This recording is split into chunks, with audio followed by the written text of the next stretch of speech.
In our modern world, money has become one of the most dominant forces shaping human behavior. We wake up to earn it, go to school to learn how to make more of it, and often go to bed worrying about it. But very few people stop to ask a crucial question. Am I serving money, or is money serving me? This is not just a philosophical inquiry. It's a lens through which we can evaluate our relationship with work, time, freedom, and even identity. This speech is a journey of reflection, an invitation to explore how deeply our lives may be dictated by financial pressures, how subtly our values may be hijacked by the pursuit of wealth, and most importantly, how we can reclaim control and make money our servant, not our master. Let's begin by addressing the invisible chains. Serving money doesn't necessarily mean loving it, or even having a lot of it. It means allowing it to dictate your choices, your behaviors, and your emotional states. Consider the millions of people trapped in jobs they hate, simply because it pays the bills. Consider those who spend their entire lives chasing higher paychecks without ever asking why they want more.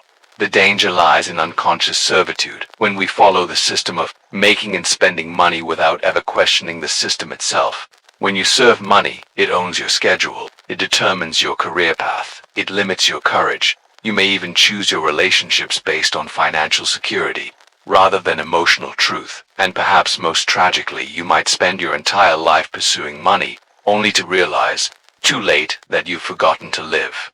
This brings us to the root of the issue, the belief system that fuels this servitude. Many of us operate from a deep fear of lack. We were raised with beliefs such as, money doesn't grow on trees, or you have to struggle to survive. These beliefs become operating systems in our minds. They cause us to hoard, to chase, to compare, and to fear. Fear of not having enough makes us overwork. It makes us stay silent in toxic environments. It makes us envy others' success instead of creating our own. Scarcity doesn't just live in our bank accounts, it lives in our minds. To break free, we must shift from scarcity to sufficiency. We must start trusting that we can create, that we can serve, and that when we align with purpose, money will follow. But to make that shift, we must first confront what money truly reflects about who we are. Money is not evil, it is neutral. It takes the shape of whoever holds it. That's why wealthy people can be either philanthropists or exploiters. The question is not what money is, but what it does to you. Do you become generous or stingy when you have money? Do you use it to serve others, or to inflate your ego? Do you define your worth by your bank balance? These questions reveal the real power money has over you. In truth, money magnifies who you already are.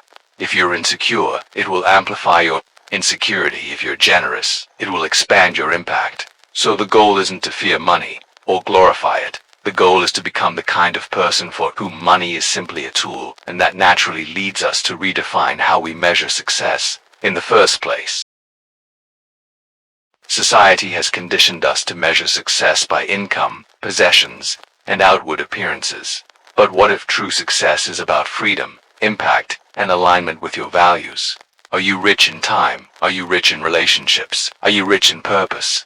These forms of wealth are often sacrificed on the altar of financial success, but in the end, no amount of money can replace a life unlived. Redefining success means creating your own scoreboard. It means asking, what kind of life do I want?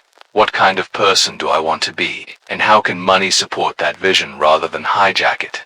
To make this real, we need to change how we interact with money in our everyday lives. How do we move from servitude to sovereignty? Here are some practical shifts. Budget with values, not just numbers. Align your spending with what truly matters to you. Invest in freedom. Prioritize skills, assets, and habits that buy you time and peace of mind. Question your upgrades. Don't chase lifestyle inflation. More expensive doesn't always mean better. Create before you consume. Build value before you buy things.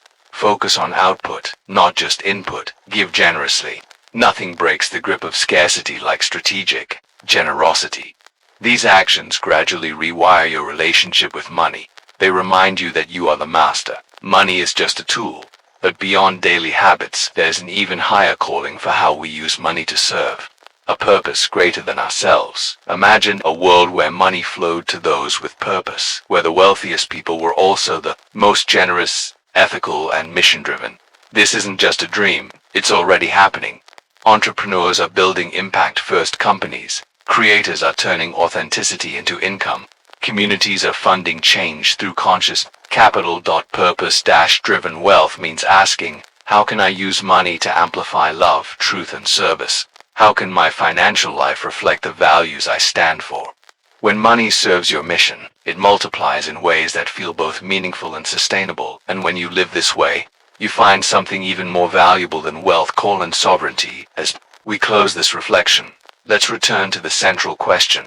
Are you serving money, or is money serving you?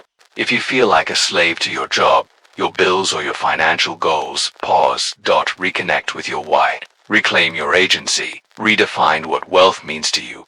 When you make this shift, something beautiful happens. Work becomes meaningful, money becomes peaceful, and life becomes yours again. Let money be your servant, not your master. Thank you.